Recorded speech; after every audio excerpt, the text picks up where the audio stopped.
ಶಿವಮೊಗ್ಗ ಜಿಲ್ಲೆಯ ಸಾಗರದ ಸಮೀಪವಿರುವ ಇಕ್ಕೇರಿಯ ಅಘೋರೇಶ್ವರ ದೇವಾಲಯವು ಕರ್ನಾಟಕದ ಅತ್ಯಂತ ಸುಂದರ ಮತ್ತು ಐತಿಹಾಸಿಕವಾಗಿ ಮಹತ್ವದ ದೇವಾಲಯಗಳಲ್ಲಿ ಒಂದಾಗಿದೆ.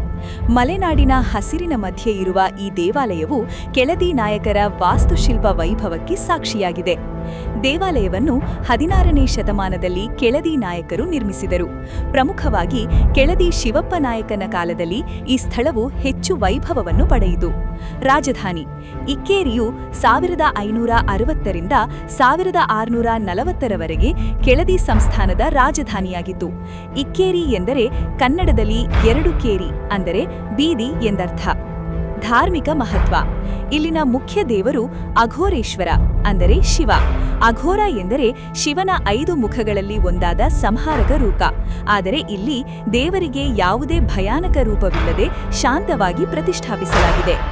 ವಾಸ್ತುಶಿಲ್ಪದ ವೈಶಿಷ್ಟ್ಯಗಳು: ಈ ದೇವಾಲಯವು ಹೊಯ್ಸಳ, ವಿಜಯನಗರ ಮತ್ತು ದ್ರಾವಿಡ ಶೈಲಿಗಳ ಅದ್ಭುತ ಸಮ್ಮಿಶ್ರಣವಾಗಿದೆ.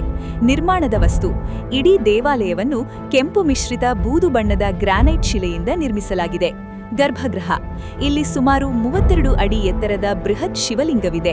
ಇದರ ವಿಶೇಷವೆಂದರೆ ಗರ್ಭಗೃಹದಲ್ಲಿ ಪಾರ್ವತಿ, ಗಣೇಶ ಮತ್ತು ಸುಬ್ರಹ್ಮಣ್ಯನ ವಿಗ್ರಹಗಳು ಇವೆ.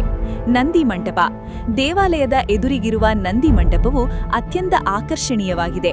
ಇಲ್ಲಿರುವ ಬೃಹತ್ ನಂದಿ ವಿಗ್ರಹವು ಗಾಜಿನಂತೆ ಹೊಳೆಯುವ ನಯವಾದ ಕೆತ್ತನೆಯನ್ನು ಹೊಂದಿದ್ದು ನೋಡುಗರನ್ನು ಮಂತ್ರಮುಗ್ಧಗೊಳಿಸುತ್ತದೆ.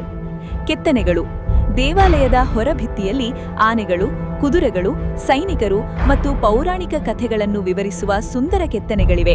ಕಿಟಕಿಗಳ ಮೇಲೆ ಕೆತ್ತಲಾಗಿರುವ ಜಾಲಂಧ್ರಗಳು ಅಂದರೆ ಸ್ಟೋನ್ ಲ್ಯಾಟಿಸಸ್ಗಳು ಗಾಳಿ ಮತ್ತು ಬೆಳಕಿಗಾಗಿ ಅದ್ಭುತವಾಗಿ ವಿನ್ಯಾಸಗೊಳಿಸಲಾಗಿದೆ.